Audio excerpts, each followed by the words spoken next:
The Great Retreat, Beijing's digital currency ambitions are faltering. Commentary. For years, the Chinese Communist Party has positioned the digital yuan as the ultimate weapon of financial totalitarianism. It was intended to be the crowning achievement of the surveillance state.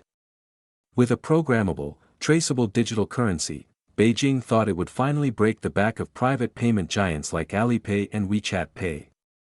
Yet, despite having total control over the levers of the domestic economy, Beijing's digital dream is showing signs of terminal fatigue. Since its debut at the 2022 Winter Olympics, the ECNY has gone from an aggressive, potential retail juggernaut to a low public appeal tool for state administration. In short, nobody really wants it. The genesis of control, why the ECNY was born. The People's Bank of China didn't launch the digital yuan to make life easier for the average citizen in Shanghai or Shenzhen.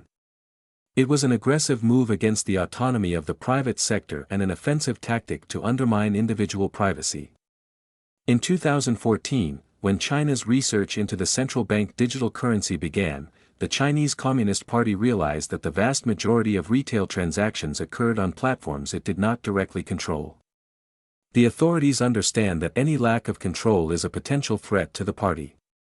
Therefore, the goal of the digital yuan was financial inclusion, and the internationalization of the yuan to challenge the US dollar. But most importantly, it was about strengthening the CCP's social credit system. A retail CBDC allows the state to freeze assets instantly if a citizen's behavior deviates from party orthodoxy. The adoption decline, why people refuse to swipe. Despite distributing millions of dollars in red envelope giveaways and forcing government employees in cities like Changshu to receive salaries in ECNY, adoption has stalled.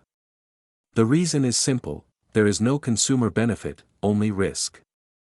Alipay and WeChat Pay already provide a seamless user experience. Transitioning to a state-controlled wallet offers zero additional utility while stripping away the last vestiges of financial anonymity. In a culture where saving face and protecting one's assets from the predatory state are paramount, it seems that the Chinese public has responded with a collective shrug. A digital yuan reimagined. Even though domestic digital yuan transaction volumes have made significant gains in terms of percentage of transaction usage, the total remains just a small fraction of the total money supply. In most instances, it's used for low-value public transit or utility payments before being immediately converted back into traditional bank deposits. To enhance its appeal as broadly as possible, as of January 1 this year, the central bank is allowing commercial banks to pay interest on ECNY wallets, making it a savings as well as a payment vehicle. This may be the box effort to salvage the digital currency. But it also changes the nature of the original digital yuan as a CBDC, at least to some degree. However, current deposits in China earn a meager 0.05%. Opinions vary on which criteria are optional, but most definitions hold that it's a digital form of central bank money. That strict definition may make the new design make much of the ECNY no longer a true CBDC. A new trade currency. Realizing that domestic retail adoption is not where it needs to be, Beijing is shifting its focus toward Project M-Bridge, a multi-CBDC platform designed for cross-border trade between BRICS nations. The strategy for the digital yuan has shifted from monitoring citizens' grocery shopping habits to bypassing the SWIFT system for oil and gas trade. Increasing international use is part of a broader strategy to maintain trade and financial relationships if U.S. financial sanctions cut it off from dollars. Trading partners are indeed using it, but not as much as Beijing would like or needs. Increasing the interest rate would certainly boost the ECNY's attractiveness internationally, but the current low interest rate isn't much of an incentive to adopt it. By focusing on a wholesale CBDC for international settlements, the CCP hopes to build a financial iron curtain that is immune to Western sanctions.